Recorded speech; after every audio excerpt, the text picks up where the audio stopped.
Since Poppers and Jaffe revitalized the meeting, the PGA has continued to grow. Each new general chair and scientific program chair has captured the attention of anesthesiologists worldwide with creative, imaginative, and practical approaches which keep anesthesiologists on the cutting edge of their profession. The list of innovations is impressive.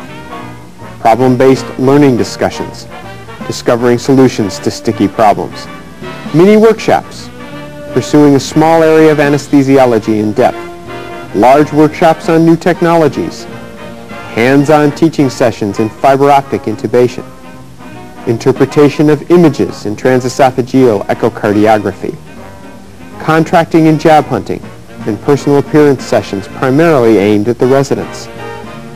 Publishing in the profession, an interactive workshop with the editors of the leading scientific journals of anesthesiology.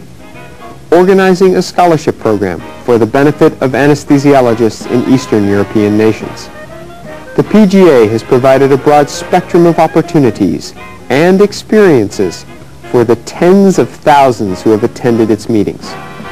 Across the past 3 years, in preparation for this golden year of celebration, I have spoken with a cross-section of key players and asked them to share their most poignant memories or favorite recollections. Name someone in the PGA whom you admire greatly. And that's Ray Robertazzi. Ah, yes. Yes, Ray and I became very good friends. He was on the faculty at Downstate for a number of years. Had always planned to go to Italy together so he could squire us through. But Ray was a remarkable teacher and had great enthusiasm and I think and love for the specialty. And in my own view, it was extraordinarily appropriate that part of this postgraduate assembly should be dedicated to his memory. He was a great person. Drips was a very good lecture. Bob Drips. He was very good. He had a nice way of presenting a lecture. There was one word he used to use very frequently that always stuck in my mind. He said, it was incredibly wonderful. It was incredibly silly. He would have, but I can't point out anybody that was that good. Henry Beecher was one of our favorite lecturers. He would come down. He was a good lecturer. Ralph Tovell. Has the PGA had any financial concerns? I've come up basically through the business manager side of the things, the registration desk, technical exhibits. Jokingly, I make the money, they spend it. Everybody quotes me on one axiom that's absolutely true, is we look for snow on Sunday, and that keeps all the registrants in the hotel and in the exhibit hall and out of the stores. It also saves the registrants their wives money because they can't get out with their Visa cards to go out and shop. But the exhibitors love it, and so do I when it's bad weather on Sunday. When the costs of the speakers and the airplane costs and everything rise to levels that start to get uncomfortable to a couple of us, we sort of make some suggestions, not commands, but hey, maybe there'd be some way we get somebody from Connecticut rather than from Australia or something. A couple of years ago on Friday evening, we had a blizzard. Oh. And I remember because my flight out of Buffalo was canceled to get down here. So needless to say, the next morning for the Saturday morning panels, we had some vacancies. And so I was worried about the educational experience of the registrants, and I walked outside, and Ed Sennett said, don't worry, we have insurance. We won't lose money. So I think that was a different perspective on the PGA. The Rovenstein Lecture is always a highlight of the PGA. Who was your favorite Rovenstein lecturer? I think the most fascinating lecture that I heard was Leon Farhi delivering a Rovenstein lecture. Now, Leon Farhi was and still is, but he might have retired by now, a very distinguished physiologist, respiratory physiologist. And he gave a fascinating lecture on the development ontology of respiratory excretory systems, starting with saltwater fish, sweetwater fish, amphibians, and so on, and coming to primates. And it was absolutely magnificent. Besides, he had a deep basso profundo, like a Shakespearean actor, so he was fascinating. I think that this was probably one of the best lectures that I ever attended. I think that the most memorable thing that happened during my 6 years was the Robenstein lecture that Saul Snyder gave. And not only did Saul give a historical perspective on obstetrical anesthesia and its development, and was a participant in that development, of course, but he also shared with us the ties that he had collected over the decades as he approached new problems in obstetrical anesthesia. Mike Finster and I had gone into the room just before Saul was to speak and noticed that he was rehearsing a song. So at that point we were quite anxious to see what Saul was going to do in terms of a presentation at the Robenstein lecture. When Dr. Cottrell discovered that Saul Schneider is going to sing, needless to say, we were both very worried how it's going to be received. So he came up to me and said, "He is going to sing."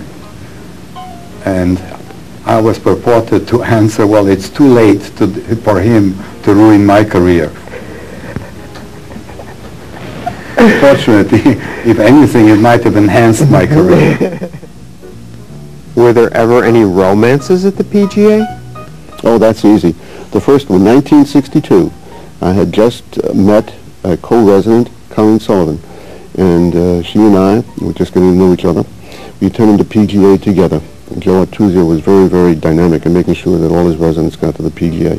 So we had an opportunity to spend 3 or 4 days together that we might not have had. We got to know each other.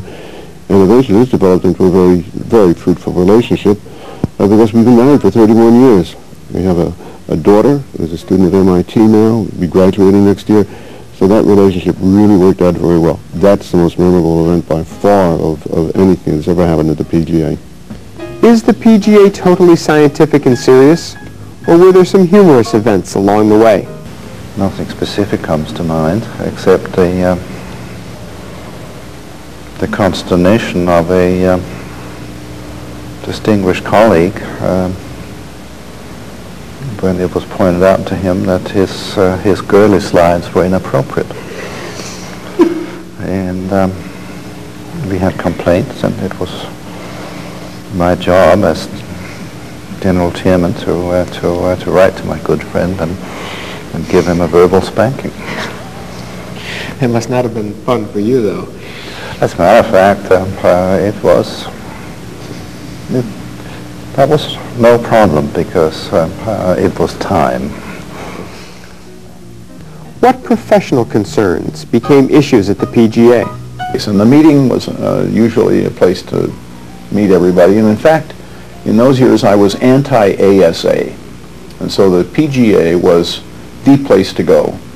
Now, the reason I should explain for being anti-ASA is that at that time, there was a feud between people in the ASA and out of those who were hiring nurse anesthetists and running a group and collecting the fees. And the ASA felt that was wrong, and they were trying to put a clamp down on that. And I was, being a pretty liberal Democrat, I thought that was a tough practice by the ASA, and I wouldn't have anything to do with them for quite a few years.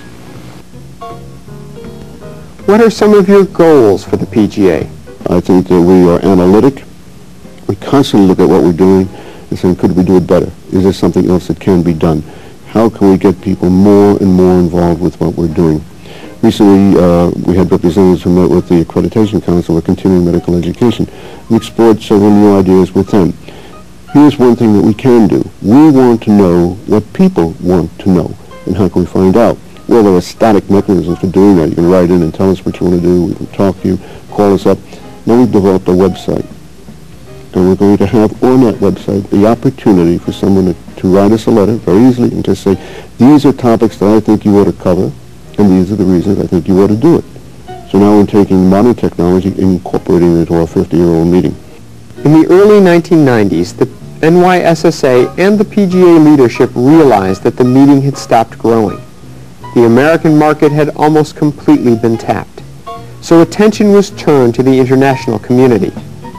Not only did Gata and his traveling team recruit for the PGA in 1992 at the international meeting in The Hague, he and others represented the PGA at the World Congress in Australia this year, 1996, as well as in many European meetings across that 4-year span. The result has been a significant increase in registration, with a third of the attendance now coming from outside North America. One of the ideas that I had several years ago, which I'm very proud of, I think it's one of the finest things that I've done, was the development of the International Scholar Program.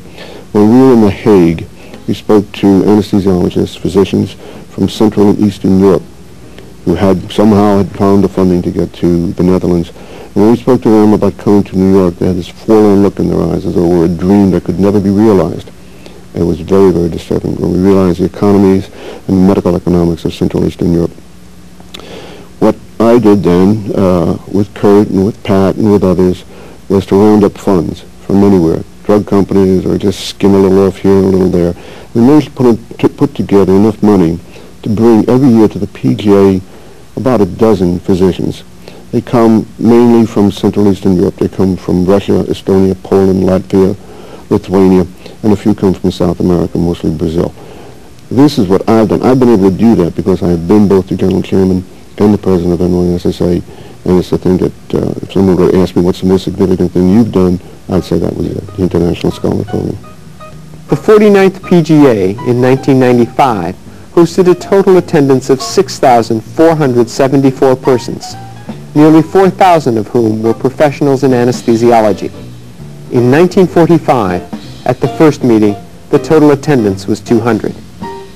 In 1995, there were as many technical exhibits at the PGA as there were total attendees in 1945. Only 17 exhibits were viewed at that first meeting. Growth has been exponential.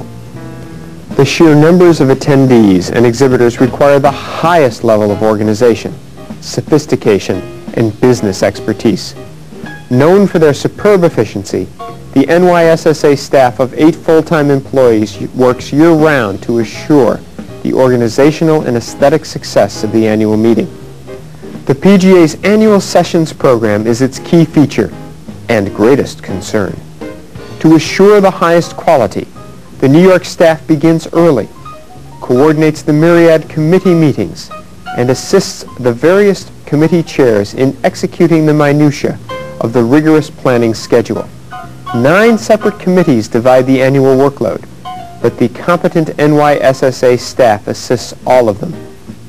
Committee on Scientific Programs, Subcommittee on Residence Research, Subcommittee on Time Out with the Experts, Subcommittee on Scientific Exhibits and Poster Presentations, Subcommittee on Mini Workshops and Workshops, Subcommittee on Problem-Based Learning Discussions, Local Arrangement Subcommittee, Subcommittee on Technical Exhibits, Subcommittee on International Scholars. In addition, contracts with 9 hotels are negotiated for 7-year terms, imperative since the PGA meeting spans the busiest weekend of the year in New York City. Scientific program themes, graphics, and social programs are planned a full year in advance. One complete 3-ring binder stores menus and other information from the hotel's catering departments months in advance. 25+ temporary staff members are employed to assist the thousands of attendees who register and need additional information. It's no small task.